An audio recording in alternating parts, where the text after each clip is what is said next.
look very safari. You look very Good. safari. I like it. I think I look good on safari. Oh. Safari, Lydia. Hello. And travelling. what am I, Finn? Yeah, you could be safari-ish too. Where are you safarying? Tanzania? Sure, that's exciting. I'd like to go to Zambia though, because that's where my cousins are. I hear that they don't have winters in Zambia. I think they And have. hence, they don't need winter colds, AMAs like these. They do not need winter colds, no. They do not need them. So it's been a while. We were meant to do this AMA a long time ago, but then 3 weeks? I got sick. She got proper sick. So we couldn't do our winter wellness AMA. Wasn't a winter cold AMA or winter cold that she had either. It was not. No. No, it was a really boring post-viral fatigue. Kidney meridian problems. Yeah. Anyway, I am now feeling much better and have taken some lovely time off and created some space in my life, which is so lovely. And we have space to do this. Yay! We've space to eat sesame snaps as well. Who remembers sesame snaps? Yellowy, bluey packs on every health food store good. counter. I had them in the covered in glucose fructose syrup before anyone knew it. I know, you were like, these are healthy. They're just sesames. I know. know. Oopsie daisies. They so weren't. So these are an organic version from one of our Dutch suppliers. And I just got them in this week into Hopstack.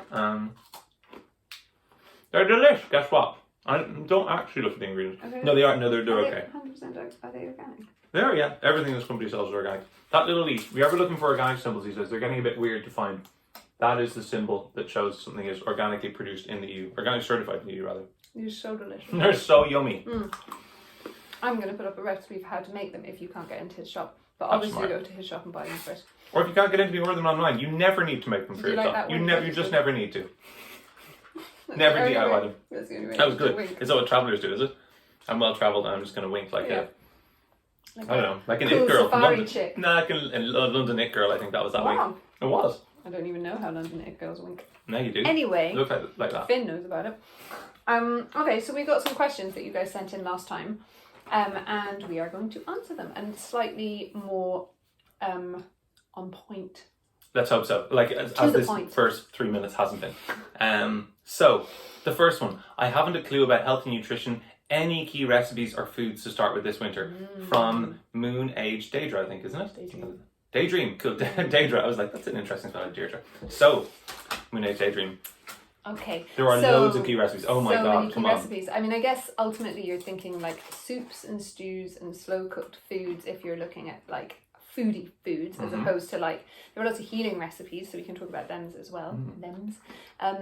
But yeah, when you get to winter, you're thinking like root vegetables and slow cooked lovely foods that are easy on the digestion, that are warming and nourishing, and bone broths, if you're not vegan, is something that I would be adding in. Yeah, I would also be putting in lots of mushrooms because mushrooms have lots of beta-glucans. They're really good for you as well. Turmeric. I think turmeric, absolutely. Spices, all the spices really is a thing, isn't it? And there's Always. a reason that we're drawn to those spices and gingerbreads and things like that when it gets to the colder season, because they've got so many wonderful properties, like cinnamon. Yeah, so Like cinnamon is like blood sugar antifungal, levels as well. it regulates blood sugar levels, it's a neuronal protective antioxidant. Like, what doesn't cinnamon do? Not the crap stuff though, don't get the cassia. Check on the back of the pack. It says cinnamon on the front, on the back of the pack it will often say source from Africa. If it's sourced from Africa, it's not true Ceylon cinnamon. Ceylon cinnamon only comes from, guess what, Ceylon. Actually that's not even really true, but yeah, there you go. Okay, so cinnamon is a really good one. Turmeric, obviously really good because it's anti-inflammatory. Like in India, they just use it for everything. Pinches of turmeric, super useful, especially if you feel like a cold coming on or something like that. Oregano and thyme likewise, really antimicrobial, powerful antioxidants as well. Chuck them in all the things. Make teas with them and brew them, make steam inhalation, steam baths with them, make foot baths with them. Yeah. Get them in any way you can. All the pungent kind of Mediterranean herbs are pretty much all antimicrobial. Basil, oregano, thyme, rosemary, blah, all the whole lot. So bone broths, really good because... So bone broth's really good because you have lots of healing properties in the types of proteins that come from that bone broth. You have lots of peptides that are like proteins that help to support our immune system, that help to prevent decline in muscle sarcopenia. A lot of us do a lot less exercise in winter, and there's some rather scary statistic where if you're 50 years old and you take 13 weeks off, so like that's not common to take 13 weeks off exercise, but for somebody, let's say, who's had a post-operative kind of recovery period or whatever, and they've taken 13 weeks off, they lose up to 20% of their muscle mass in 13 weeks. That's terrifying if you're 50. if you take even, I think it's 12 days off, you lose 5% of your muscle mass. That's significant, and it's harder and harder to get back. So we want to supply all of those amino acids, lots of good, well cooked. If it's meat based, then well stewed, well cooked protein, easier on the digestive system, easier broken down, easier to get the access to the amino acids in them. What other goodies? So healthy nutrition. I mean, I think she's not necessarily asking for like healing recipes, right? She's talking about like, how do I just be healthy, feed my body with things that are healthy? I mean, I think in wintertime we tend to go towards sugary foods, starchy carbohydrates, those kind of things, because we're cold and we're inside, and then the weather's changed and it's dark all the time, and you're kind of like, oh, give me all the cakes and things like that. Yeah, and it's true, it does take more calories to actually keep your body's temperature up. Your thyroid is having to stimulate all of these metabolic processes, so everything is having to definitely burn at a higher rate. You have a much higher calorie burn rate when you're cold, which is the same reason why cold showers are really good for regulating your metabolism. I think that's why we go towards like porridges and things in the winter as well, is not putting cold foods into your body. Hearty warming stuff is a really important thing, isn't it? It's not everybody's favourite approach, I suppose, to I mean, I grew up with porridge. I'm a bit bored of porridge, I'll be honest, but you can do really exciting things with it. You can put toasted flaked almonds on top of it, you can put loads of turmeric and ginger through it, you can... Or you can do my favourite thing, which is just do baked porridge. You bake it in the oven, and you can bake it with like nut butter in there and cacao and seed pecans, all these kinds of things, and you just bake it into like what looks essentially like a cake, and it comes out and you slice it warm from the oven. You can put your cold milk over it, and it's really delicious. I mean, it's completely delicious. It's dessert for breakfast. It really is. If you want recipes, send me a DM. I will send them to you. Slide into her DM. Slide into her DMs. So, okay, next one. What would help to clear a chesty cough? Thank you, Delcy 2015. Yes, I mean, and that's a really good one, because basically my kid is in school, and I think pretty much every child in his class has a chesty cough, and all my friends' kids have chesty coughs. Mine does not. Fingers crossed. At the moment to have a chesty cough, but there are so many things. I mean, I think something that you it's like crippling, like where do we go with this? There's so many million things. Okay, if you just want to buy a thing, if your child has a chesty cough and you want to actually like deal with that, the Fortus cough syrup is really brilliant. I found that that's the best one for me. It's by Otazan. It's really good. They've got loads of good, nice botanicals in them. It tastes nice. The kids will have it, and I found it really, really, really works, especially at night time, for stopping that kind of perpetual coughing that's keeping them awake.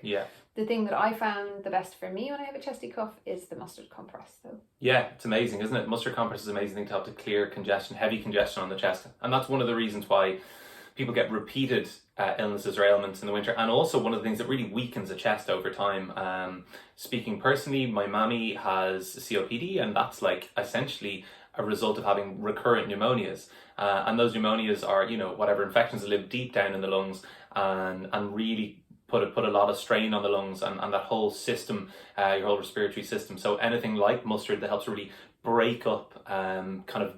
Is it a deobstruent? Deobstruent. You've learned. She's got it. So exciting when I know a word. So what would people do if they want to make a mustard compress? This is the question I'm always saying. Mustard compress, and they're like, what do you mean? Now she knows, because she had to do a lot of practice. I have to do a lot. And they are very simple. You just need mustard powder, just like you would use to make your mustard.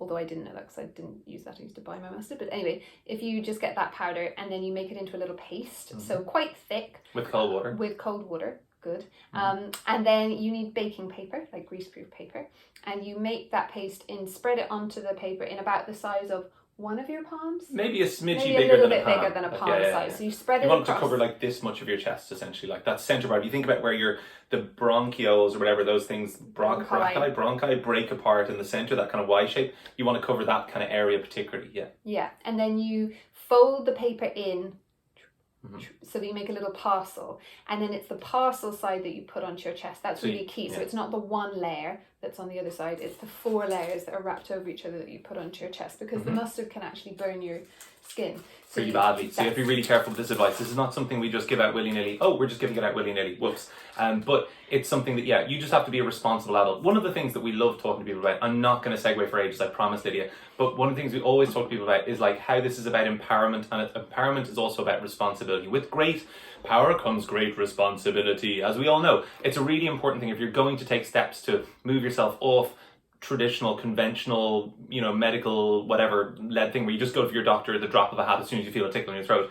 if you want to start doing things by yourself, you do actually have to be a little bit responsible with the agents you're using, like the mustard, because it's a powerful thing and it really can burn the skin if you use it for too long. 10 minutes, 15 minutes? Yeah, 10 minutes is really good. Put it on your chest with the four-sided bit down. Put a towel or something, kind of like a heavy folded blanket on top of it. You can put a hot water bowl on top of it as well, just to keep it warm. Lie down on your back. Set a timer on your phone for about 8 or 9 minutes, and then check. When you peel it back, the skin should be just like very vaguely tinged pink, and you can feel that sunburn. Heat.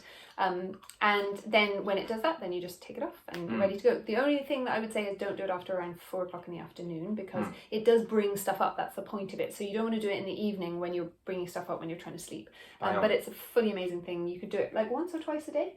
Or would you do it just once a day? I think probably just once a day. I don't know. It's like there's no real reason to say that other than my instinct is like, it's a powerful remedy. It's a really powerful thing. It's like doing a castor oil pack on your tummy. I think I wouldn't do that more than once a day. Yeah. So they're really good for chesty coughs. Those would be my top 2, I think. Here's another question. Does drinking sage tea really do anything really? I mean, really.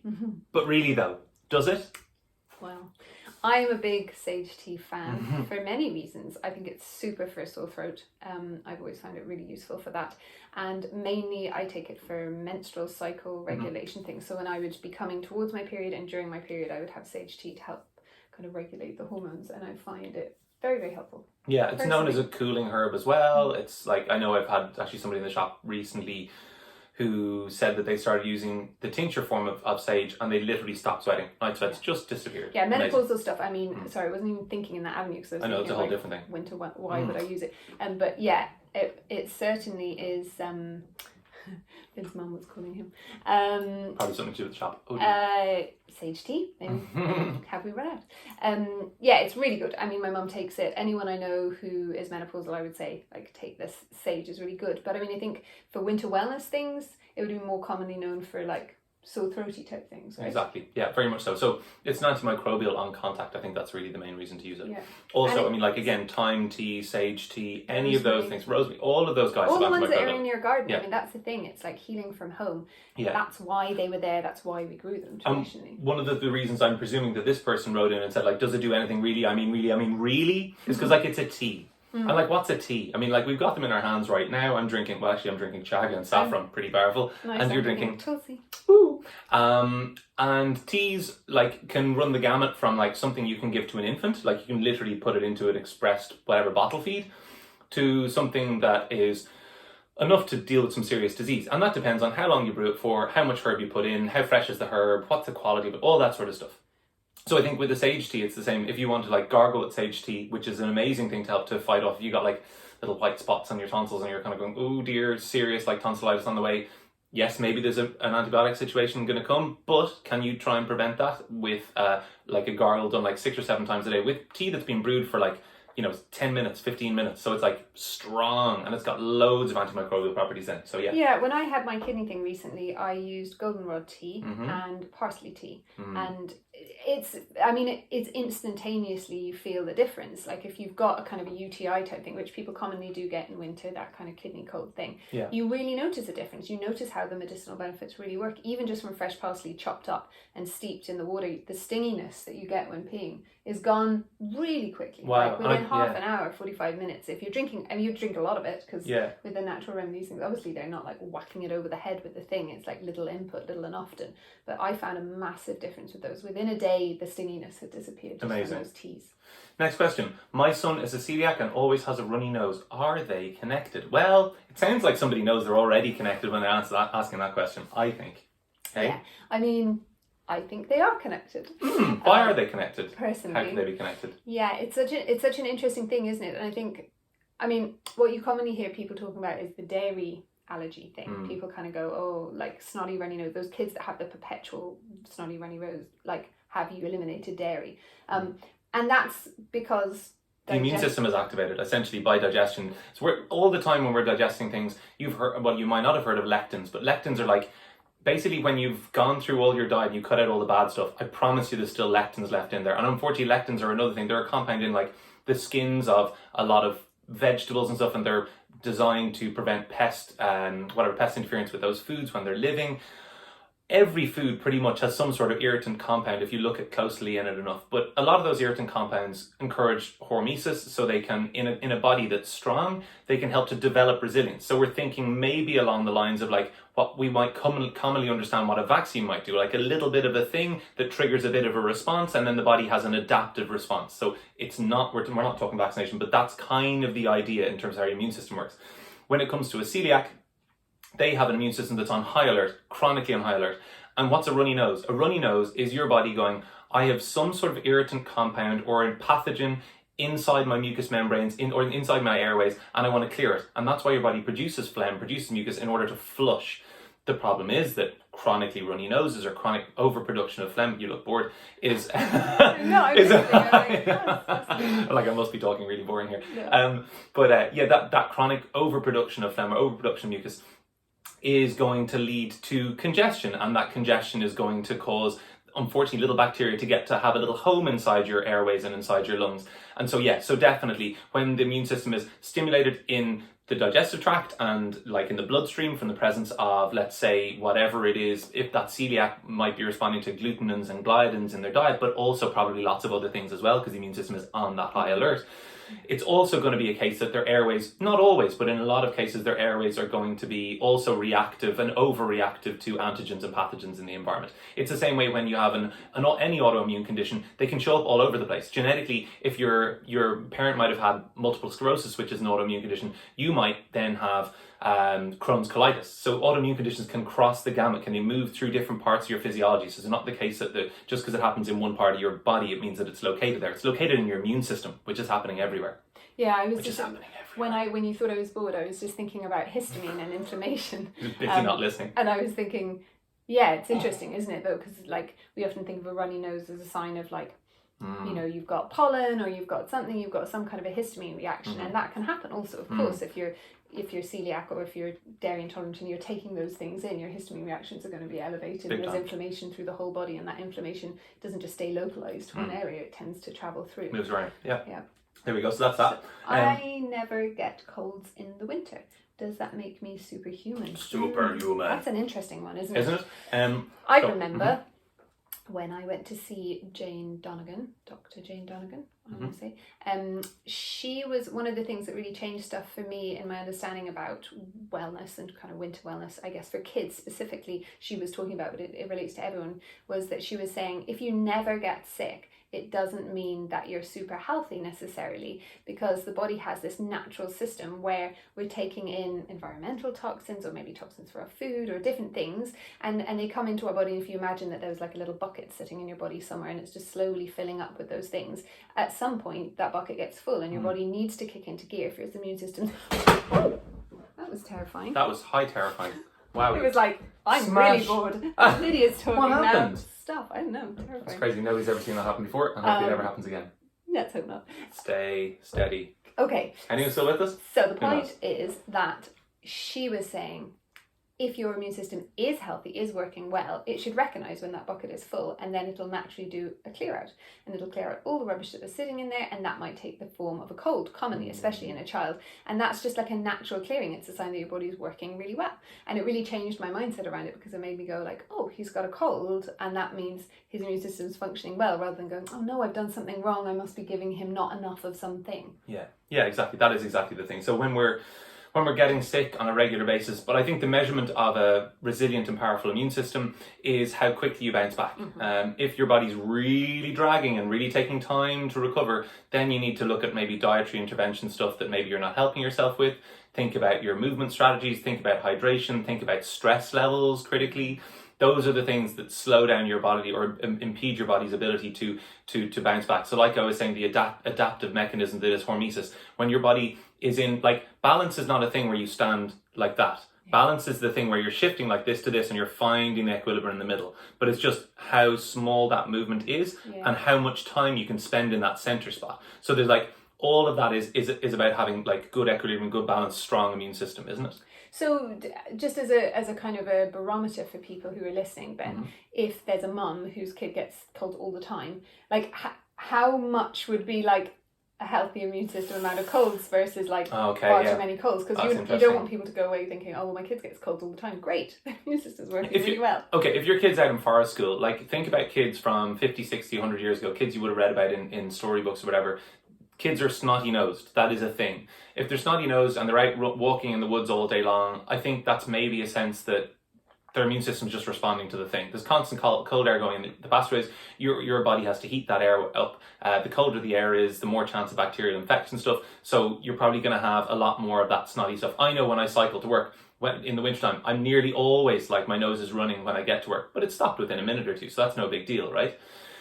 I think if your child is running a fever like maybe 2 or 3 times a winter, that's probably not a fantastic thing. I would say if you how long they're sick for is more of a measurement, like we were saying. So let's say if your kid is sick for more than 2 or 3 days, or if you as an adult, maybe it takes a bit longer, but let's say if you're sick more than 4 days, more than a couple of times a year, that's probably not a good sign, I suppose. Is that a Yeah, fairly so decent like parameter? 3-4 times. Yeah, No and big deal. short sicknesses, Short not things sicknesses. that like are tough to shift. Tough Yeah. to shift equals something's not great. Yeah.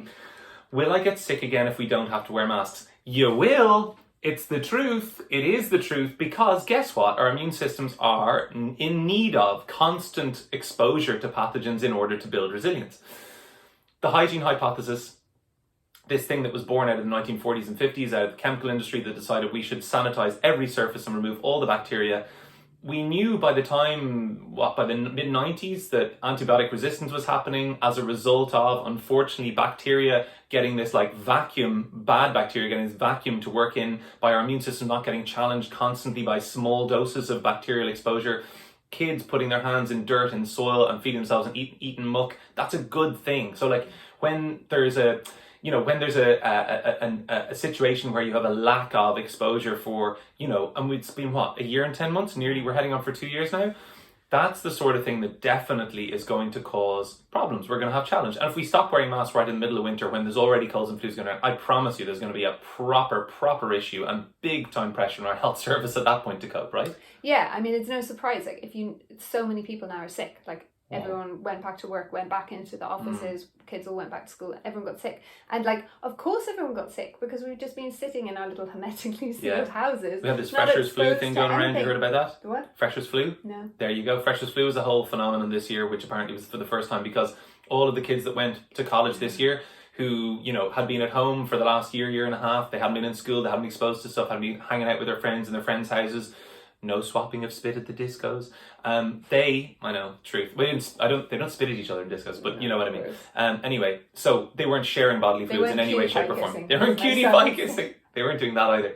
And that unfortunately meant that when their bodies got exposed to this stuff and they were drinking, they were out late at night, they suddenly came down with this heavy chest thing. So there was this huge thing going around that wasn't COVID, but was a fairly serious respiratory illness. Yeah. And then RSVs, you were saying, were back in a big way this year. Yeah, and all the kids have chesty coughs, all the kids have colds, vomit bugs started happening again. And it's just like, if there's an absence of exposure to things, it's the same as if you have like a pollen allergy and you keep yourself away from everything for ages and ages, and then you suddenly come back into a pollinated environment, your body's going to go like, wow, what is this? Whereas if you're like having the honey all through the winter and exposing yourself in tiny doses, and that's what they're doing with peanut allergies now, right? Yeah. They're going like, here, don't keep them away from all peanuts forever, and then they freak out when they meet a peanut. It's like micro-dosing those little things so your body's not hyper-reactive. And we've been kept away with our masks and all those things, and yes, we are going to get sick, but that's not because the masks kept us healthy. It's because we weren't exposing ourselves to the natural thing. There are always going to be bugs and bacteria in our environment forever, so long as we have human contact. That's the reality of it. And we want human contact, and it's good for us, and it strengthens our immune system and our resilience, because it makes us happy, and we have connection, and we have less stress, and all of those kinds of things. And along with that comes those bugs. And so long as we're just naturally reacting and relating to our environment, that homeostasis just comes back into balance, and hormesis. Hormesis, exactly. So yes, but that's not a bad thing, ultimately. There you go, exactly the truth. Tips for supporting babies or children in recovery from viruses, etc. We've been going for 25 minutes. We should probably stop soon. You guys bored? I'm not bored. I could talk about this all day. We'll do that. This is literally our work, so I hope we're not bored. Loads of people are bored by their work, by the way. Really? I've heard. Oh, I'm not. No, not me. I like my work. Okay, babies and children for recovery from a virus. Things we didn't mention last time. You mentioned the Fortus situation. Yeah. And New Zest. We were talking about New Zest kids, good stuff last Exactly. time. Usable from 2 years and up. There's also, Irish Botanica has a really lovely winter botanical syrup, I think it's called. And it's got white horehound and mullein and plantain. Weirdly, a little bit, well, not weirdly, but a little bit of ginseng, but not so much that you're going to overstimulate a kid or overstimulate an adult. It's just enough to support your adrenals, which are trying to do all that job to recover your body from illness. So any sort of like longer term illnesses or getting sick repeatedly really puts strain on your adrenals. And so yeah, ginseng's a really great way to support that. So that's a nice one. Elderberry syrup. Elderberry, anything with elderberry is a great thing. Olive leaf complex as well, another one that I recommend a lot and use myself a lot. A great antimicrobial and an antioxidant support. Again, it's a glycerol extract, so suitable from 2 years and upwards. I give my son, he takes the Source of Life gummies. Oh yeah, yeah, cool. They're fun. Yeah, I mean, like, a kids multi. Okay, that's an interesting discussion as well. So kids multis, what do we reckon? Are they yeah, up to much? Oh, they are too much. You'll hear that soon. Like ultimately, the kids' good stuff in the New Zest range is preferable because it's like whole food source. It's going straight in. It's got a really good balance of things. Really easy for them to take. But if you're stuck on the idea of like a multivitamin gummy thing, then I think the Source of Gold is a good one. But what I really liked was that one that you had by Dr. Claire, I want to say. Delish Claire. Yeah, we're going to be getting that in. It's true. Mucotone, I think it's called, right? Yeah. But that's the one. Was the other? Oh no, the kids one. Sorry, the kids version. Yeah. The kids version is really good, and Ruben took it last year, and he was really sailed through the winter, and that's tincture form, very very easy, I think. And also, ultimately, keep their chest warm. Massage the reflexology points on their feet. I think that, that's such a simple thing for kids, is to find the reflexology points for whatever it is. If it's like chestiness or eyes or nose or find them, massage their hands and feet every day. Epsom salt baths, another really good one, and also keep them away from as much sugar as you can, which is really tricky because I mean there's always this influx of sickness after Halloween, and it's because everyone just like hoofed sugar into their children, and sugar isn't great for your immune system really. So, no, really suppress it. They say I can't remember the things, like a quarter teaspoon of sugar suppresses your immune system for 4 hours or something like that. I know that's an old school like reference, but I think it definitely has relevance. Yeah, so I think you just want to keep them, and plenty of fresh air. Like Jane Donegan was always saying that, like even when you're sick and when you're sleeping at night, try and keep the windows open, have that fresh air coming in all of the time. Water, fresh air, nature, lots of water. Hydrate the little nuggets. That's about it, I think, probably, isn't it? Because this could go on all night. We'll cover kidney infections another time. We'll do a whole separate one on kidney infections, because it seems like not just me, but everyone seemed to have kidney or cystitis. And we're doing a special on kidney infections. I'm going to have a blog out on the Hopsack next week about that. We're doing training with our staff, etc. All that fun stuff. Cool. Yeah. Okay, so we'll be doing the kidney infection one very soon. If you have any extra questions about winter wellness that we haven't answered here, pop them in the comments and we'll do our best to answer them. And if you want any more information about any of the stuff we talked about, let us know and we can send you links to where you can get them from his shop. Absolutely. Come, like, subscribe, follow us on YouTube, follow us on Spotify. Please, the more comments, the more subscribes, the more we get to do what we're doing. So, okay, stay following and stay well this winter. Thanks, bye, bye, bye, bye.